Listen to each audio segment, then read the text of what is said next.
Hello, you are watching an interesting video about male and female paraphilias and problematic sexual power dynamics. Please read this disclaimer carefully. The findings of a study purporting to be the first ever to define sexual deviation have been published in the Journal of Sexual Medicine.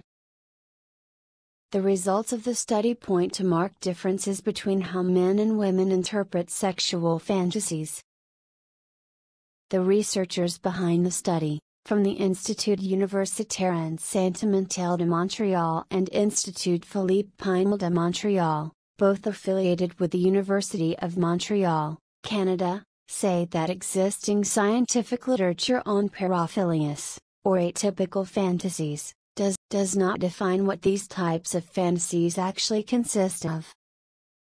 The 5th edition of the Diagnostic and Statistical Manual of Mental Disorders, DSM-5, the Handbook of Psychologists in North America, refers only to anomalous fantasies, and the World Health Organization, WHO, is similarly vague, referring to unusual fantasies when defining paraphilias.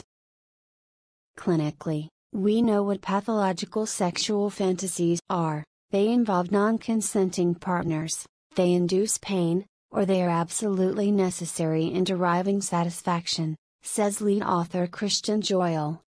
But apart from that, what exactly are abnormal or atypical fantasies? Joyal and colleagues conducted a survey among the general population to find out. The participants in the survey were 799 men and 718 women from Quebec with a mean age of 30 years. The respondents were required to describe their sexual fantasies in a questionnaire and to describe their favorite fantasy in detail. Surprisingly few fantasies are rare, statistically. The survey shows that the nature of sexual fantasies are very varied among the general population, with surprisingly few fantasies actually being statistically rare, unusual or atypical. The researchers give examples of rare fantasies as scenarios that might involve sex with a child or animal, unusual fantasies as those that might involve urination, cross-dressing, sex with prostitutes or abusing an intoxicated person, while typical fantasies might be those that involve sex in a romantic location, receiving oral sex or, for men, having sex with two women. The study also confirms the sexual stereotype of men having more fantasies, and describing them more vividly, than women. In addition, the results point to marked differences between how men and women interpret sexual fantasies. For instance, although 30 to 60% of women detailed fantasies that involved submissive themes, the researchers give the examples of being tied up, spanked or forced to have sex. The survey found that women were much less likely to want to act their fantasy out in real life than men. The majority of men said that they would love their fantasies to come true. Joyal comments on this finding overall. These findings allow us to shed light on certain social phenomena, such as the popularity of the book 50 Shades of Grey with women. The subject is fascinating. We are currently conducting statistical analyses with the same data to demonstrate the existence of homogeneous subgroups of individuals based on combinations of fantasies. For example, people who have submission fantasies also often report domination fantasies. These two themes are, therefore, not exclusive, quite the contrary. They also seem associated with a higher level of satisfaction. Women also reported that they fantasize more about their partner than men do. Men reported fantasizing much more about extramarital relationships, compared with women. Joyal says that one of the most intriguing findings of the study related to the significant number of fantasies that were uniquely male, for example, regarding females, anal sex among heterosexuals, and the idea of watching their partner have sex with another man. Evolutionary biological theories cannot explain these fantasies, Joyle claims. Joyle, unfortunately, does not qualify his use of the problematic term shamal, traditionally used in the pornography industry as a derogatory term for transgender women. For instance, in this context, is shamal used deliberately to evoke a porn-filtered view of straight male fantasies involving transgendered people?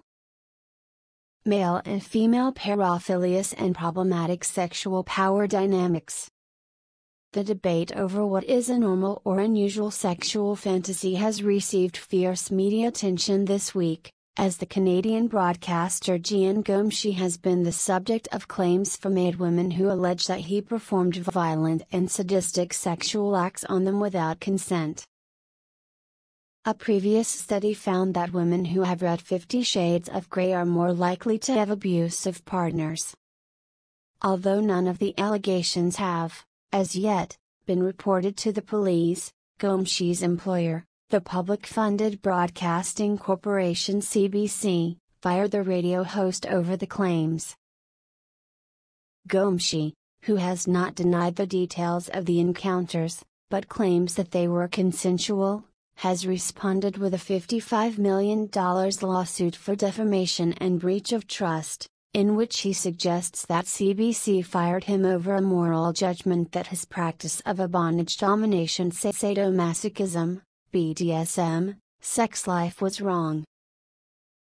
The case is relevant to the new study as it has opened a debate across the media over the differences between male and female fantasies. Some of the women, for instance, say they shared submissive fantasies with Gomshi but did not consent to him acting them out. Perhaps one of the most intriguing comments on the case came from a friend of Gomshi's, the Canadian musician Owen Pallett, who launched a petition to show support for the women who, 6 anonymously, had brought forward allegations. The beauty of BDSM relationships is that the power is always in the hands of the submissive partner, Pallett opined. BDSM and choke play is a subversion of male violence. If the acts were non-consensual, Pallett says that abusing the BDSM power relationship for the purpose of engaging in non-consensual violence against women is horrifying. That is not the point of BDSM. BDSM is, in fact, about the exact opposite thing. It is about repurposing acts of violence into creating a power dynamic of equality. Although Pallett's comments posit BDSM as a subversion of male sexual violence, another study recently reported on We found that women who have read the BDSM-themed erotic fiction of 50 Shades of Grey are more likely to have abusive partners. That study found that 50 Shades readers were 25% more likely to have a partner who verbally abused them, 34% more likely to have a partner who showed stalking tendencies, and 75% more likely to have starved themselves for more than 24 hours. Notes and references.